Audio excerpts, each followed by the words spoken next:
कुमार अब पलट नहीं पाएंगे। वो क्यों नहीं पलट पाएंगे ये भी जानना जरूरी है।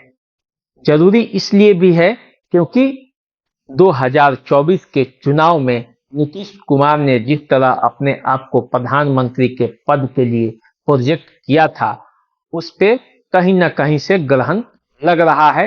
इसके बावजूद उनके हाथ में कुछ नहीं है और वे पलट भी नहीं पाएंगे। बिहार विधानसभा में नीतीश कुमार ने जिस तरह से महिलाओं के बारे में बोला, उसके बाद देश भर में उनकी छवि धूमिल हो गई है।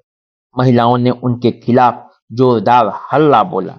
उसके बाद हालांकि नीतीश कुमार ने माफी मांग ली है, लेकिन इससे काम चलने वाला नहीं। आरक्षण का दाव, आरक्षण का कार्ड जिस तरह से उन्होंने खेला था, उसके बाद उनकी स्थिति मजबूत हो सकती थी, लेकिन एक गंभीर नेता के रूप में जिस तरह नीतीश कुमार की पहचान थी, वो अब नहीं रही। हालांकि नीतीश कुमार ने कभी ये दावा नहीं किया कि वे प्रधानमंत्री पद के दावेदार हैं और उनको प्रधानमंत्री का पद चाहिए, लेकिन उनके कार्यकलापों से हमेशा ऐसा लगा है, या उनकी पार्टी हमेशा ये मांग करती रही है कि नीतीश कुमार से ज्यादा बेहतर कैंडिडेट विपक्ष के पास कोई नहीं है, और इसीलिए नीतीश कुमार की स्वाभाविक प्रधानमंत्री पद पर दावेदारी बनती है।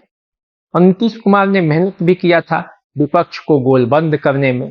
लालू यादव के साथ मिलकर नीतीश कुमार विपक्षी नेताओं को एक साथ गोलबंद करने में सफल हुए थे, और इसी के तहत INDIA गठबंधन का निर्माण हुआ था, घोषणा हुआ था।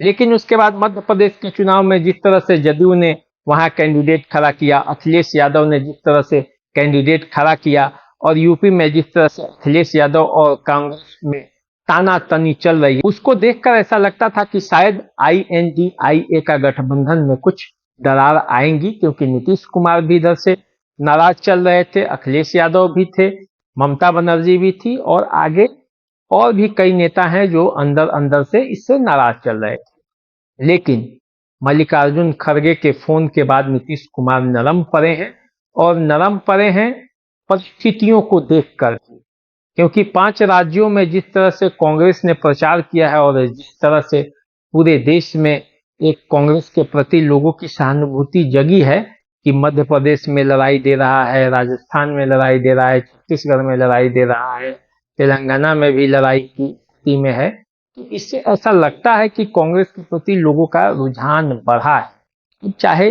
अब परिणाम आने के बाद में पता चलेगा कि पूरी वास्तविक स्थिति क्या है। कहीं 2019 की तरह की ही तो स्थिति नहीं है कि ऐसा लग रहा था कि चुनाव में मुकाबला है, लेकिन जब परिणाम रिजल्ट आया तो सिफर। देखिए, वो तो चुनाव परिणाम के बाद में पता चलेगा। लेकिन इधर नीतीश कुमार की पूरी तरह से घेराबंदी हो चुकी है, और नीतीश कुमार ये जानते भी हैं कि अब अगर पलटेंगे तो फिर वो कहीं के नहीं रहेंगे, क्योंकि भाजपा के तरफ से भी दरवाजा पूरी तरह से बंद हो चुका है, और अमित शाह ने आकर इसकी घोषणा मुजफ्फरपुर के रैली में कर दिया है।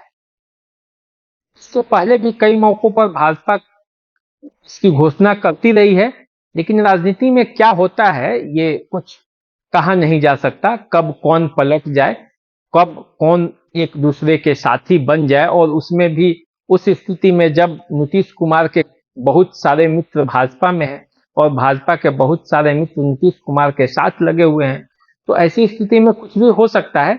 लेकिन तेजस्वी यादव ने जिस तरह से स्टैंड लिया है और कई कार्य वैसे सामने जो दिख रहे हैं, तो उसको देखकर ऐसा लगता है कि नीतीश कुमार को अब पलटने में थोड़ा सोचना पड़ेगा, क्योंकि आगे चुनाव में भी उन्हें जाना है। लोकसभा का चुनाव हो या विधानसभा का चुनाव हो, सबके बीच जनता के पास जाना है। और इधर से भाजपा में भी चिराग पासवान है, मुकेश सहनी है, ये लोग सब टाइट किए हुए हैं, क्योंकि जातीय सर्वे के बाद अब अति पिछड़े वर्ग की भी महत्वाकांक्षा बढ़ गई है। इसलिए नीतीश कुमार इस सब बात को समझ रहे होंगे, तो समझकर वो अभी तो पलटी शायद न मार पाए। देखिए, राजनीति है, उसमें क्या होता है कुछ कहा नहीं जा सकता। फिर भी ये तय है, मान के चलिए कि अब जो चुनाव होगा वो INDIA और NDA के बीच में संभव दिख रहा है। चलिए इसी तरह के मुद्दों पर जानकारी के लिए हमारे साथ जुड़े रहिए, देखते रहिए देसी अड्डा। नमस्कार।